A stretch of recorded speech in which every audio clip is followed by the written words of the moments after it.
prosecution is, from what I understand, then either going to civil court or going to a thana or going to criminal court and asking someone to prosecute on behalf of the right which you may hold. Now it is a right, which may be a trademark or a copyright. Or a copyright.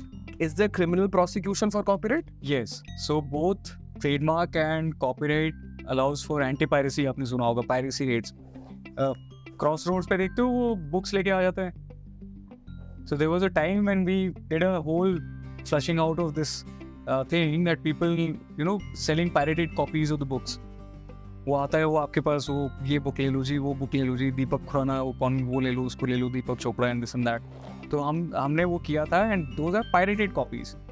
अभी आजकल एक बड़ा अच्छा concept चल रहा है first copy का.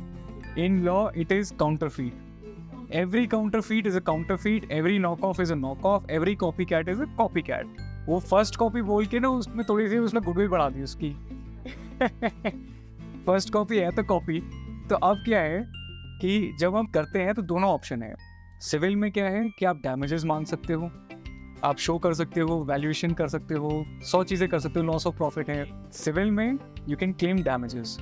Criminal में it is already defined that at max you can get 6 months up to punishment and 2 lakh to 5 lakh whatever damage. That's about it. So that's why you choose which cause of action you want to take, which forum you want to go. अब आप बैठे हो लुधियाना में almost everyone is hand gloves.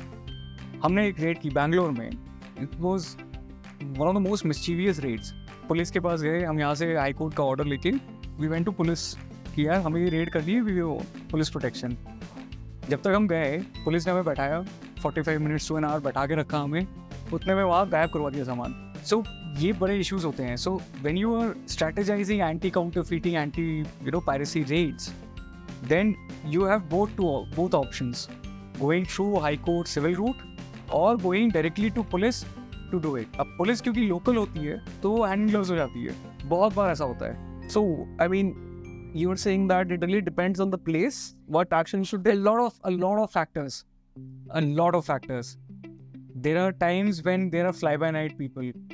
Ghaffar Market है, पालिका बाजार है, fly-by-night है. वो जैसे देखेंगे काला कोट, वो शटर डाउन कर देंगे, भाग जाएंगे, गायब हो जाएंगे. In that case, you would want proper police protection. आपको पता है कि this guy will never be found, but you just want to confiscate goods. तो आप उसमें criminal action कर लोगे. जहाँ पे आपको पता है कि अंडर लाइसेंसिंग इशू है, you are running a company, a software company with 1000 computers और 500 कंप्यूटर्स, जिसमें से 200 पे तो लाइसेंस है, 300 पे लाइसेंस नहीं है. तो वहाँ पे आप क्या करोगे? भांगे तो है नहीं 500 कंप्यूटर्स लेके. तो उस केस में आप सिविल एक्शन करोगे क्योंकि 300 सॉफ्टवेयर्स का आप लाइसेंस भी लोगे उनसे. So it's a strategy. You build that strategy which way you want to go. So as an IP lawyer, we do both civil action as well as criminal action. It's very interesting.